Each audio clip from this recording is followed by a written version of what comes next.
This holiday season, the best deal in wireless is at Mint Mobile. Order and activate from home while getting premium wireless service starting at just $15 a month. For a limited time, buy any 3-month Mint Mobile plan and get 3 more months free by going to mintmobile.com/MLM. The past couple weeks, you may have heard various YouTubers accusing the company Established Titles of being a scam. And for those of you who don't know, Established Titles is a company that claims to offer you a fun novelty product, all while preserving and protecting woodlands in Scotland. How you do this is by buying a square foot of land, and then, as per Scottish custom, you can officially call yourself a lord or lady. That's the important word here: official. That's how Established Titles have presented themselves in the past, and it's how they've been presented during sponsorships too. In theory, this is a really cool idea. I'm sure we've all got a few hard-to-shop-for people or relatives with an inflated ego that would love some validation, right? The trouble is that when you do a bit of digging on Established Titles, there are a few things that don't quite add up. First and foremost, the company is actually based out of China and not Scotland. So what gives them any authority to grant titles? Secondly, how legally binding are these titles exactly? What's the loophole that actually makes this official? And of course, are they actually keeping their promises about preserving wildlife? How do we know for sure? Well, the short answer is that it's messy and complicated. In my opinion, yeah, Established Titles is questionable, but is it a scam? I'm not so sure. I don't want to take anyone's word for it, so I decided to do some digging myself to see what Established Titles is really about. So let's get into it.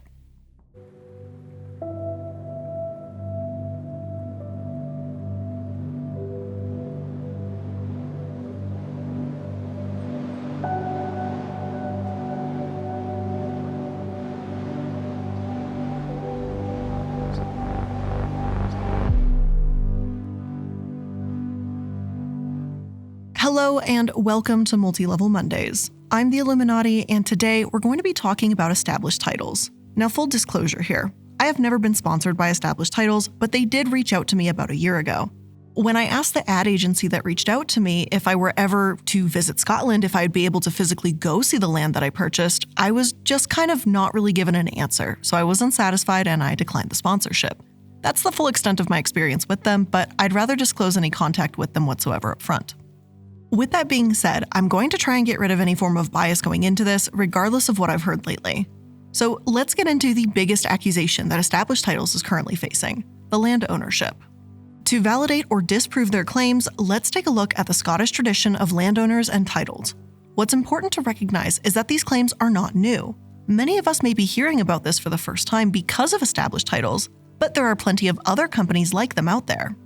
To name a few, you've got Highland Titles, Laird Title, and Scotland Title. Every single one of them makes pretty much the same pitch to give you a fancy new prefix to your name. However, whereas the sponsorships I've seen don't really walk you through how the titling process works, some of these companies do. Take a look at Scotland Title, for example. In a 2-minute video, terrifyingly animated on their website, but that's just my opinion, this is how they break it down. Landowners in Scotland are given the title Laird, which today is Lord or Lady. Scotland Title says that when you use their services, they buy a plot of land on your behalf in the Natural Reserve in Glencoe in Scotland.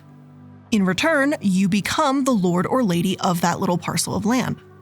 They're buying land on a natural reserve, so you're supporting a unique nature conservation project. Business Insider says that Highland Titles, established in 2006, works the exact same way.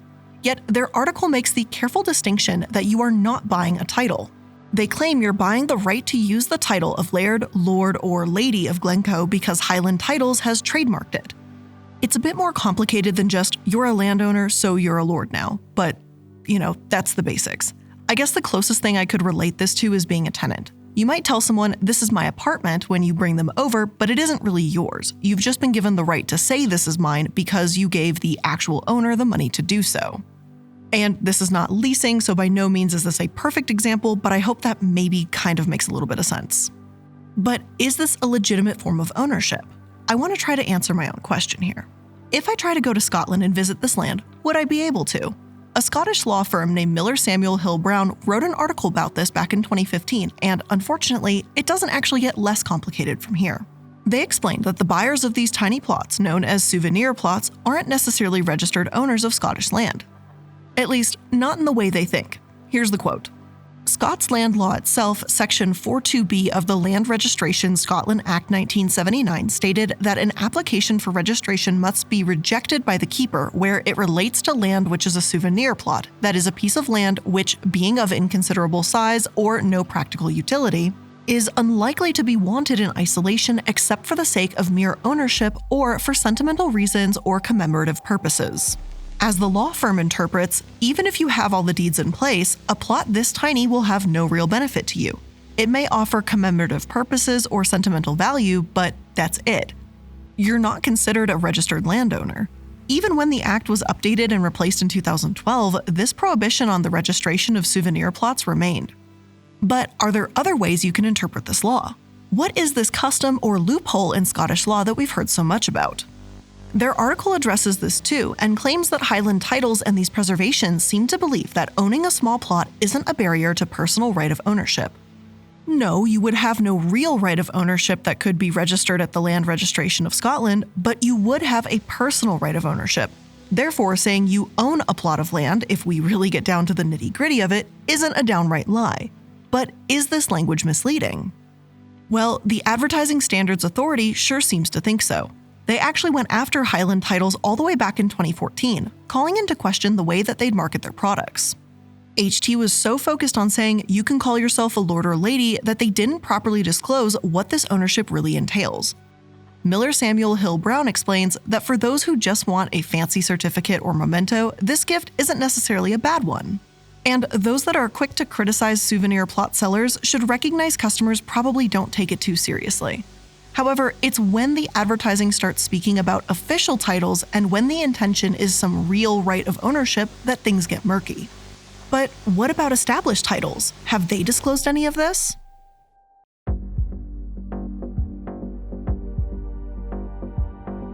If you head over to the Established Titles website and click on their About page, the very first sentence says that they're a fun gift meant for a good laugh and not to be taken too seriously. They also say this in their response email to creators and management, adding that they have been absolutely transparent about this from day one. So that's great. They're honest about their product then. Well, the trouble is, this first About Us paragraph didn't exist a couple weeks ago. Scott Schaefer, who really brought this whole situation into the spotlight recently, said this in a recent video posted November 29th, proving via the Wayback Machine that Established Titles had changed their website ever since being embroiled in the scandal. Before his video dropped, Established Titles never said their product wasn't to be taken seriously on the About page.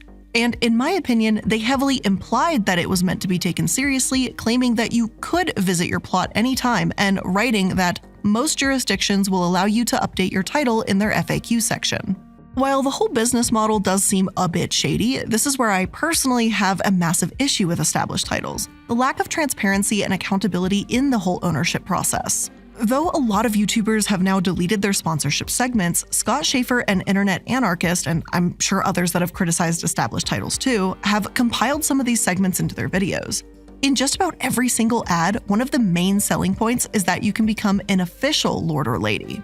Chances are you'll hear those claims tossed around in these segments far more often than you'll hear novelty gift just meant for a laugh. Plus, again, since that not meant to be taken seriously wording didn't exist on the Established Titles About Us page a few weeks ago, it's impossible for me to assume that their intention was to be just a fun novelty company and nothing more. Now, I want to be clear here that we are getting into the intention of things, and that can be difficult water to navigate. I don't know if Established Titles was purposely lying to their potential customers by failing to emphasize the nature of the certificate, and I don't really want to speculate on it. I admit that it certainly does not look good, but I think that downright stating that they're a complete and total scam is too far, at least until we know more. The situation is still currently unfolding as we speak, and there's more pieces to this puzzle being put together. One thing I will say is that I personally feel they were a bit negligent in their advertising. Not just because of the whole official language, but because this business model has been a problem for years and Established Titles, instead of making an effort to be careful and transparent, has arguably made things worse. For example, back in 2016, Scottish authorities such as the Court of the Lord Lion explained to tourists that you have to make Scotland your permanent home to be granted any kind of official title. A souvenir plot doesn't mean you're a legal owner of land there. Basically, treat it as a fancy piece of paper and nothing more. Even years before that, in 2014, the Scotsman published an article when the Advertising Standards Authority got involved in Highland Titles Company, which had already been in existence the better part of a decade before this controversy. Their article stated in part, and I quote, "Statements on Highland Titles' website included, 'Buy a plot of land in Scotland and become a laird,' and 'So the easiest way to become a lord or lady is to buy a large estate or at least a square foot from Highland Titles and become a laird.' However, the ASA found these claims to be exaggerated and misleading and told them to make clear to buyers that they would not be joining the nobility. Highland Titles denied that their website implied that they could confer an official title such as lord or lady. The company said they offered a fun novelty gift and they considered that their customers made the purchase in that spirit. And that just sounds a little bit familiar, the wording there at the end. In fact, it's almost the exact same scandal we're seeing today, just a different company and YouTubers promoting it.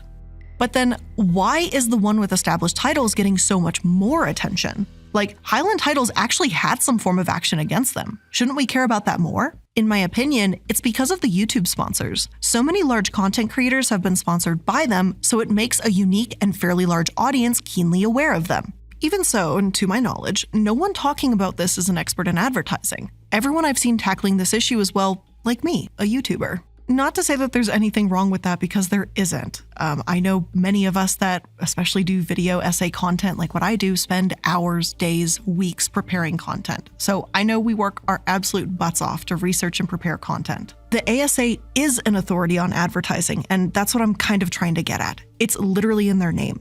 So while I'm not going to say that these kinds of agencies are infallible, if something falls into a gray area or it's hard to say they're wrong, then yeah, I'm going to take a look at what an authority says.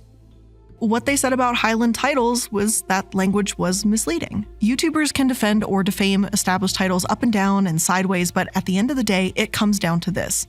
Advertising that you will have an official laird, lord, or lady title by purchasing a souvenir plot of land was criticized for being misleading almost a decade ago, and I don't think that's changed.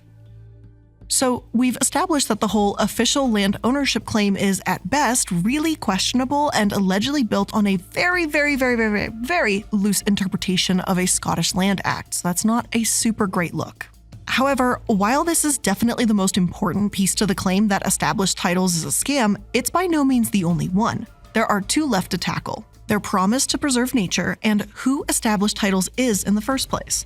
So let's start with the preservation before we dig a little deeper.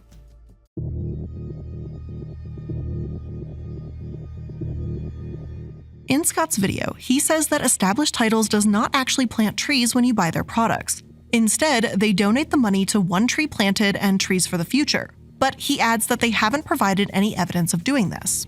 Now, I sort of agree with him here, but not fully, and let me explain. So I have a merch shop, many of you guys know that, and a portion of my profits are going towards charities such as the Trevor Project, which for this end of the year, I'm doing 50% of the profits are going there. Now, the Trevor Project offers crisis support to members of the LGBTQ+ community. If I told people that when advertising the merch shop, that a portion of the proceeds will go towards helping the LGBTQ+ community, that wouldn't be inaccurate. That doesn't mean that I myself would be offering the help because I'm not equipped to do so.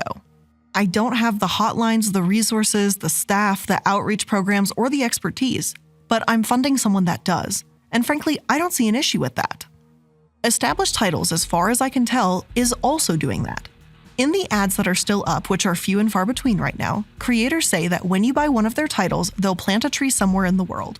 And I mean, could someone interpret that as Established Titles themselves doing the tree planting? Sure, it could. But does this language mean that they aren't planting trees? I feel that that's a bit of a stretch. After all, even Scott points out in his episode that Established Titles has credited One Tree Planted and Trees for the Future on their website. And that's before Scott's video is released. You can see the logos on the Wayback Machine. So I don't think they're being disingenuous here. Just because Established Titles hasn't directly planted those trees doesn't mean that customers haven't helped the environment.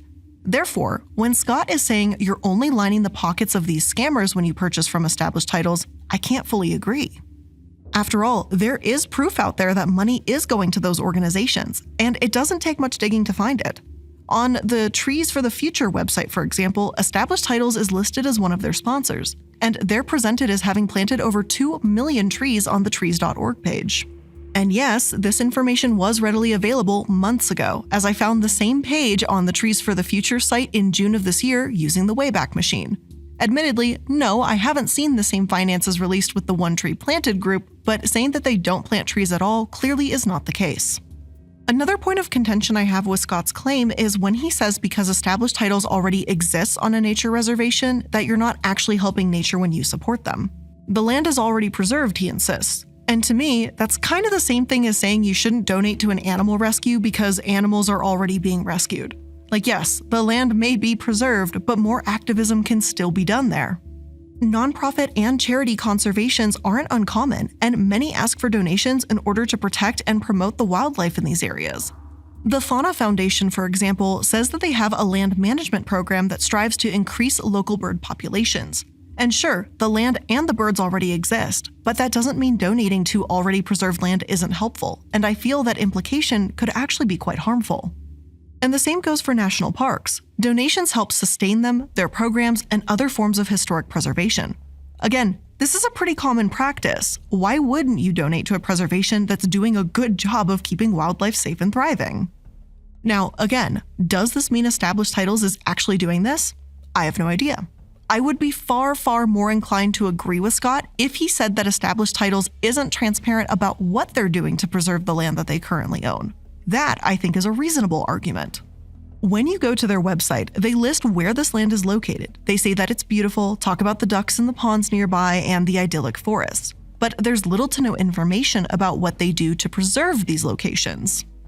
For a company that's supposedly all about nature, in fact, they won the Best Green Business Award in Scotland's Global Brands magazine, they should have more about how they protect wildlife on their website. And as of now, all I've seen is their vow to keep it preserved, but I haven't seen anything about how they're doing this and specifically maintaining the land. Chances are that yes, your money will go to plant trees if you buy something from established titles. But how much of it? How is the land they own protected? And how many trees have they planted with OTP? Those questions remain unanswered as of writing this, but if established titles wants to have any hope of salvaging their reputation, I personally think they really need to start providing those answers, and quickly. And before we continue on to the last talking point, which is about who owns established titles exactly, let's take a moment to thank today's sponsors. The holidays can create even more waste than usual. Each year, Americans throw away 25% more trash between Thanksgiving to New Year's. So, what if I told you there was a way to get all your holiday shopping done without feeling guilty over the waste that comes with it?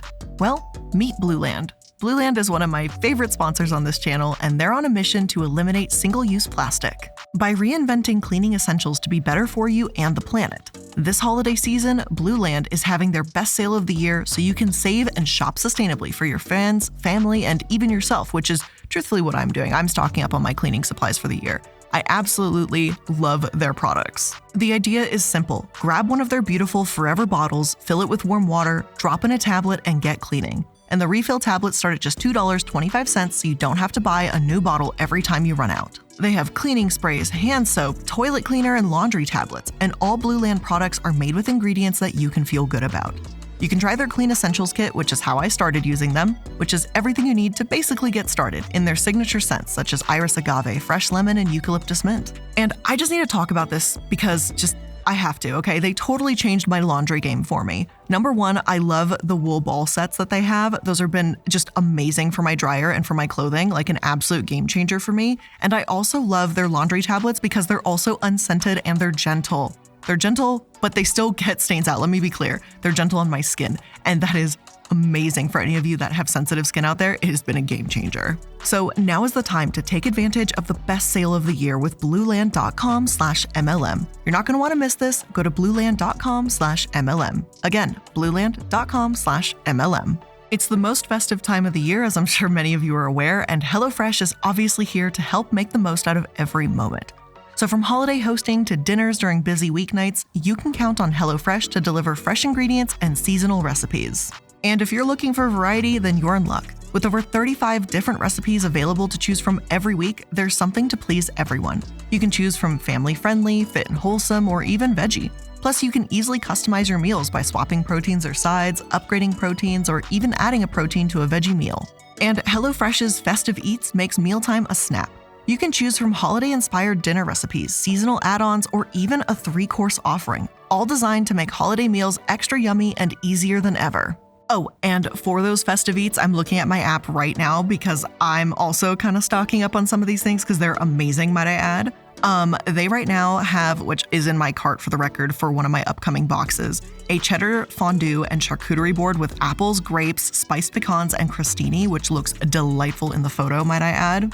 But they also have gingerbread pancakes, candy cane and thumbprint cookies, which sounds really cute, and caramelized onion and feta pastry bites, which don't even get me started. Anything caramelized onion, it's game over for me.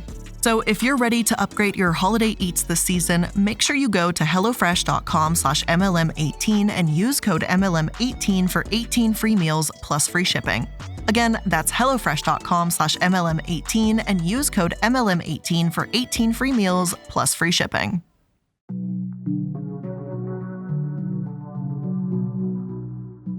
Now, the last point I've seen thrown around is one that's not so much related to how established titles as a company runs, but who owns it and how they run their other businesses. According to the About Us page, Katarina Yip started the company after falling in love with the Scottish countryside when she studied law at the University of Durham.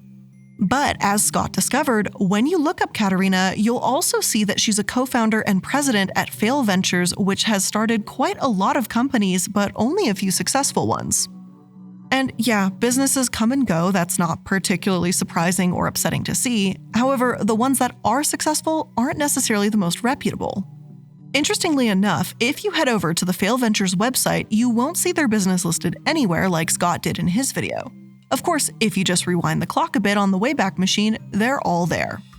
All the fails and successes of companies they've launched. Over on the right, established titles sits among the companies like Deal Dash, GV, Galtron, Voicey, Kamikoto Knives, which they also tried to get me to sponsor them, I think, Historic Mail, and Sterling Pacific. Deal Dash is a penny auction site, and they've faced lawsuits for selling phony name brand products and running perverse lotteries. A lot of this goes back to 2017 when Truth in Advertising called them out for using deceptive marketing to lure consumers into an illegal gambling site. Their advertisements misled consumers about their chance to win, and much of the time, people would end up drastically overpaying for items, making it far from any kind of bargain or deal. Plus, not only does the winner pay for the item they win, but apparently even losers pay too. Imagine you spend some time tossing a few dollars or even a few $100s to try and win a laptop. Someone else wins and they get it for a couple $100s less than it may normally cost. Well, guess what? The company hasn't lost out on anything because you and the dozens of other consumers that may have bet on the item also paid for it. Instead, you'd get a buy it now option, and unless you choose that and effectively pay retail, you won't see that bid money again.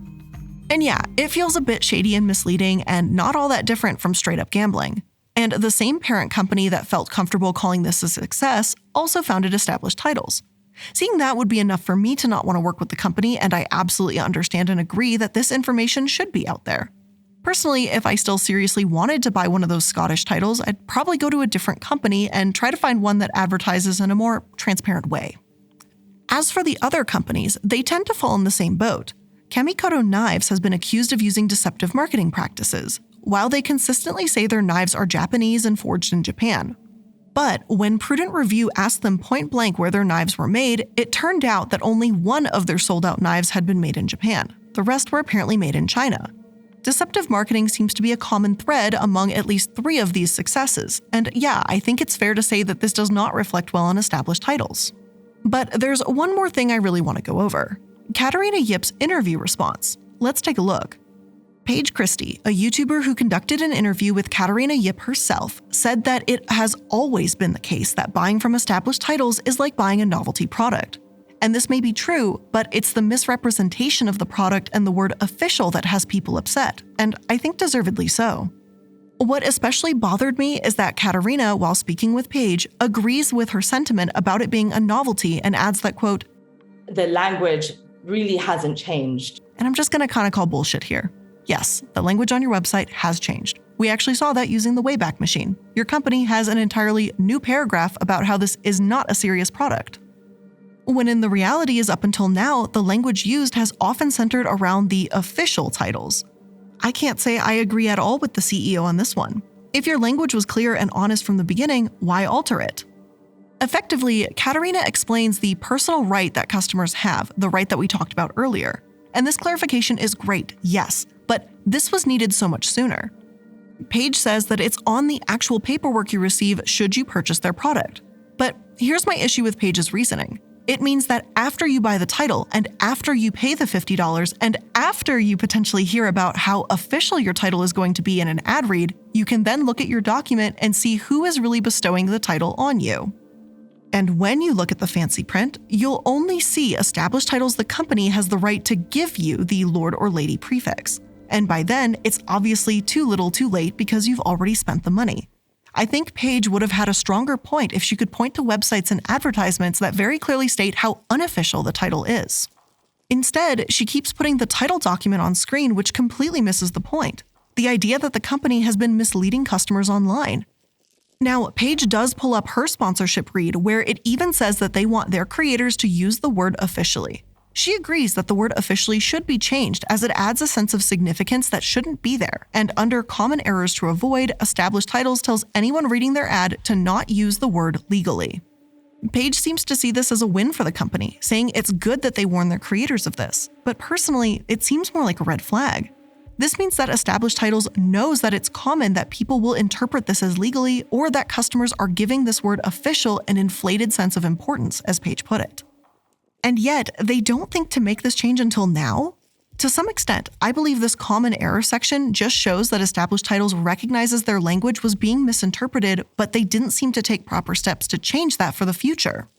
Even at the top, the phrasing, "they plant a tree in Scotland" is listed, so they know that customers may think they're the ones planting trees instead of donating to plant trees. One thing I also noticed is that in their little common error portion, they not only mention how creators should avoid using the word legally, but avoid talking about passport changes as well.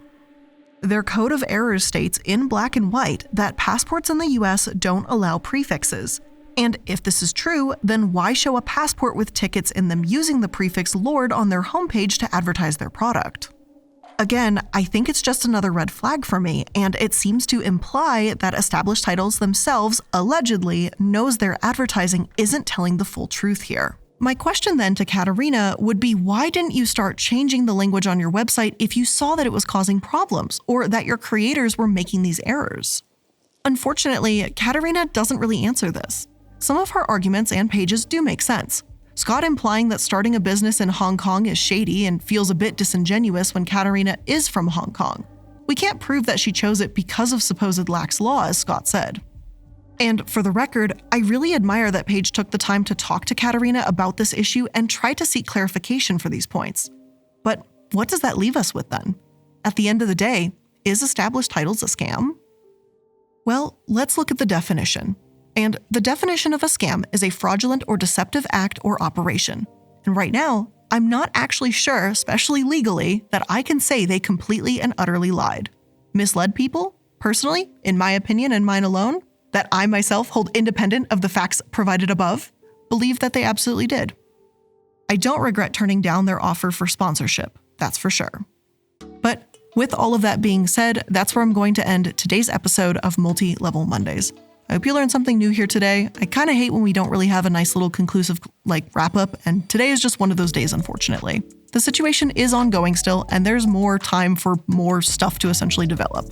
Unfortunately, though, this kind of leaves us right in the goop. We don't have any official answers. It's still very gray and very questionable, and unfortunately, I can't really make a definitive opinion here. But this is where I have to leave you all the same. So thank you so much for checking out today's episode. I do hope you at least learned something or enjoyed it or something, and I'll see you in the next one. Bye.